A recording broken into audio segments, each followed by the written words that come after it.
What's up mga boss? Ngayon ay nandito tayo sa loob ng sasakyan and ikakabit na natin itong DDPAI Dual Channel Dashcam. So from the word dual, ibig sabihin hindi lang isa kundi dalawa. Isa sa harap and isa sa likod. Alam naman natin ang advantage ng meron kang dashcam. Kadalasan kahit hindi naman natin gugustuhin, may mga unexpected talaga na pangyayari sa kalsada gaya ng mga aksidente. For example mga boss, nagbibiyahe tayo tapos may biglang nag-cut sa atin tapos nagkabungguan. So at least may ebidensya tayo na tayo is nasa tamang lane and bigla tayong kinat. Kasi may dashcam tayo, pwede na yun gawin nating ebidensya. Hindi kayo mabablockmail pag meron kayong dashcam mga boss. Sa mga nagbabalak or may planong bumili ng dashcam, ito talaga ang marerecommend ko sa inyo mga boss, DDPAI Dual Channel Dashcam. Kasi sigurado ako maganda itong dashcam na to. Alam naman natin sa panahon ngayon mga boss, ang dami-daming brand ng dashcam, di ba? Siyempre may mga mura and meron din mga mahal. Ang thought naman dun mga boss, kung gagasto lang naman kayo, ito na lang ang piliin nyo. Yung quality na sulit pa ang perang binayad nyo. Kung wala kayong idea mga boss kung paano nga ba ito i-install, tara samahan nyo ako at i-install natin to at ipapakita ko rin sa inyo kung gaano kaganda ang quality ng dashcam na ito. Ito yung sa rear camera. Unahin natin itong sa harap. Punasan natin ang ating windshield. After that, meron siyang guide. Itong guide niya. Ididikit muna natin itong static sticker sa ating windshield. So, dito natin ito ididikit sa gitna. Yan. Gamitan natin ang card para matanggal yung mga bubbles niya. Kumbaga, ito yung nagsisilbing guide kasi meron siyang dyan, parang square. Kunin natin ang dashcam. Ito siya mga boss, ito yung pang tago ng mga wires. Ito ang dashcam. Yan siya. Next is, kakabit natin ang wire dito sa dashcam at sa kanyang power. Ipapakita ko pala sa inyo mga boss na naikabit ko na yung micro SD card niya dito sa gilid.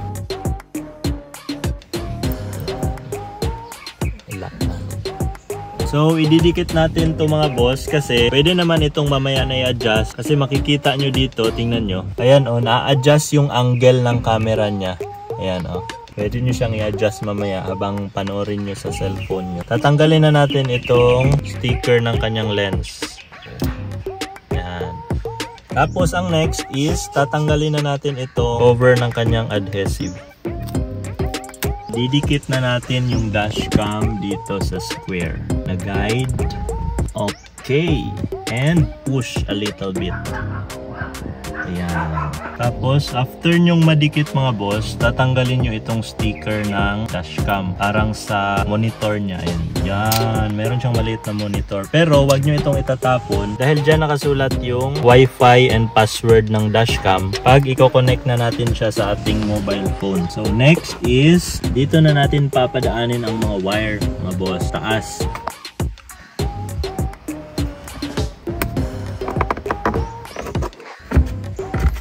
Ayan mga boss, nakikita nyo naman na very easy to install lang siya mga boss. Dahil dito.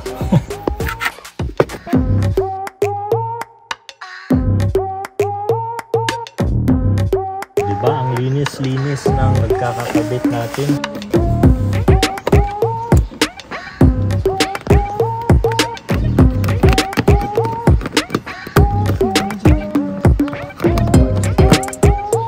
Ayan na siya, nasa baba na siya. Pag dumating na kayo sa part na to mga boss, papasok nyo lang ang wire doon sa dulo mismo ng pakan. Doon mismo sa dulo. Para sure kayo na walang maiipit na mga wire. Kasi pag dito nyo ipapasok sa drawer, baka pag sarado nyo, baka maipit yung wire. Tapos sa panay open and close, katagalan masusugatan yung wire. So mas maganda, doon nyo siya ilagay sa dulo ng pakan. Ayan na. Wow! Parang magic ba? Yan, pinapakita ko sa inyo kung paano itatago yung mga wire. Kasi alam ko ito talaga ang problema ng karamihan. Gusto nilang magka dashcam pero hindi nila alam paano itatago yung wire. Ayan, hanggang dyan na lang siya. Okay, ayan na, nakabit na natin ang dashcam and naitago na natin yung mga wires. Isasaksak na natin ngayon dito. Yan na, tapos na tayo sa front dashcam and doon naman tayo sa likod. Tingnan nyo guys kung gaano kahaba ang wire. So, ito na ang sa likod na part. Paano nga ba install itong sa likod na part? Hali kayo, tingnan nyo. Tuan ko kayo. Ang una nating ikakabit is itong mahaba na wire. Kung nakikita nyo mga boss, ito yung USB na nagpa-power ng dashcam. Sa tabi niyan, meron siyang bilog.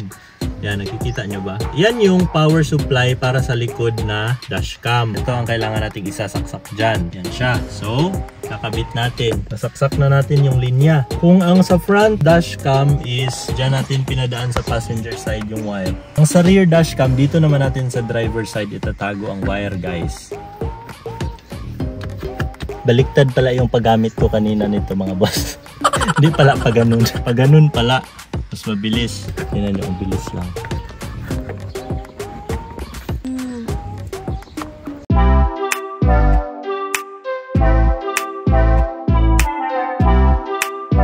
Sa rear ang ikakabit natin. Dito natin sa plastic itatago papunta doon.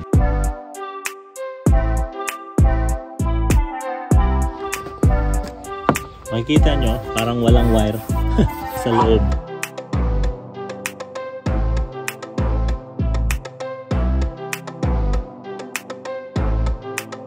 Tatanggalin muna natin itong headrest mga boss para more space tayo dito sa likod. Dito naman tayo sa plastic na part.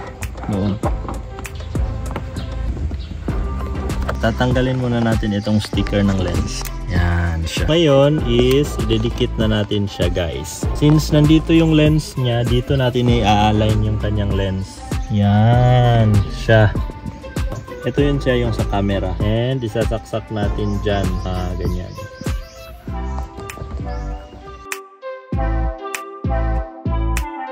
To where?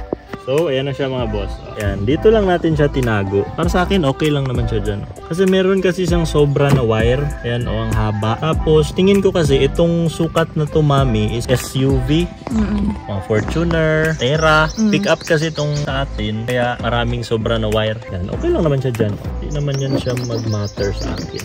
Sa likod na wire. Tapos, babalik natin ang headrest. Ayan siya. Ayan na mga boss, the moment of truth. Start natin ang car. Oh, ayan, tingnan nyo. Open na siya. So, paandar tayo. Pag turn on nyo ng ignition ng sasakyan nyo mga boss, automatic na yung dashcam. Ayan. Ayan na mga boss, after natin na paandar yung dashcam, da-download ninyo itong app sa cellphone ninyo na DDPAI. Ayan. Tapos, punta kayo sa Wi-Fi, turn on nyo yung Wi-Fi, automatic lalabas doon yung DDPAI Z40. Before nyo makonect yung cellphone nyo sa DDPAI Wi-Fi, kailangan nyo ito mga boss, ito. Kasi nandito yung password, yung sa sticker ng screen kanina. So, ayan, nandito na tayo sa application. Ayan. Yan yung ating view. Subukan kaya natin magpatakbo dito. So, ayan na mga boss, tara, subukan na natin itong dashcam natin.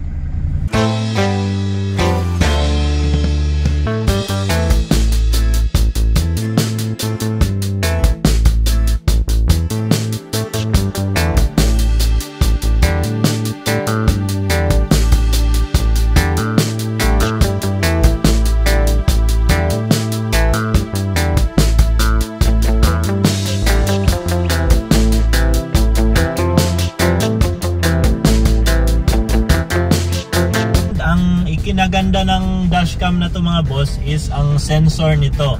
Kasi ang sensor nito is Sony IMX335 sensor siya. Kaya sigurado ako na na-enhance talaga yung video quality ng kuha niya. Ang HD sensor resolution nito mga boss ay 2592 by 1944p. Speed 5 million pixels. Kaya kitang-kita nyo naman mga boss kung gaano ka-clear at ka-sharp ang kuha ng ating dashcam. And sa mga naka-dashcam dyan mga boss, na-experience nyo na ba na meron kayong gustong kuning footage sa inyong dashcam pero nawala siya bigla sa inyong storage? Tapos gustong-gusto nyo talaga kunin yung video pero wala na talaga kayong magawa kasi bigla na lang siyang nawala. Parang siya. Alam naman natin mga boss, maraming dashcam na yun na meron na lang biglang lalabas na TF card error. Dashcam cannot record. Dito sa dashcam na to mga boss, promise, yan mangyayari. Yung mga error na yan. Walang error sa dashcam na to guys. Dahil may dito save dual channel storage itong dashcam na to mga boss. Lahat ng footage nyo mga boss, hindi lang sa TF card nakasave. Kasi automatic din siyang nasisave mga boss sa non-flash ng dashcam ninyo. Para mas kampante na rin kayo na merong backup ang lahat ng mga footages ninyo. Dahil dyan, meron kayong peace of mind. Wala kayong isipin. Ang isa pang nagustuhan ko talaga sa dashcam na to mga boss, instead na lithium battery siya, alam nyo ba na itong DDPAI is meron siyang super capacitor. Sa init ng panahon ngayon mga boss, kailangan nating i-consider ang mga bagay na to, lalo na dito sa Gensan. Alam naman natin na ang mga sasakyan is always nakabilad sa araw talaga. Siyempre, sino ba namang may gustong masira ang dashcam natin? Operating temperature ng dashcam na to mga boss is negative 20 degrees up to 70 degrees Celsius. Usually kasi dito sa atin sa Pilipinas, ang loob ng sasakyan, lalo na kung nakabilad, nakapatay ang makina. Sa init ba naman ang panahon ngayon, lalo na sa Gensan, I'm sure na umaabot talaga ng 70 degrees Celsius ang temperature sa loob ng sasakyan pag nakabilad sa araw at nakapatay ang makina. Yan mga boss, tingnan nyo itong sasakyan na nasa harap natin. Nasa normal distance lang tayo, pero very visible yung plate number niya. Very sharp ang kuha ng ating dashcam. Tingnan naman natin sa ating rear dashcam kung kumusta yung kuha niya. Ayan, very clear. Grabe na talaga mga boss, ang ganda ng mga dashcam na yun. Lalo na tong DDPAI. Ito na ang bago kong favorite ma'am na dashcam. Ma'am, di ba naalala mo, binigyan mo ako noon ng dashcam? Oo, tinanggal mo. Pero ano man yun na dashcam mo? Hindi ko nang sabihin mo yan, ano na brand yun. Grabe ka sa dashcam. Yan, totoo talaga. Yun talaga yung dashcam na sige error. Noon kasi mga boss, may dashcam kami. Regalo ko sa kanya. Ranger pa sasakyan natin noon. Well truck. Tapos tinanggal niya lang din pagkatagalan. Alam niyo mga boss, ba't ko tinanggal? Wala talagang kwenta na dashcam. Minsan nag-on, minsan hindi. Minsan na-overheat. Yun. Hindi nag-record no? Hindi nag-record.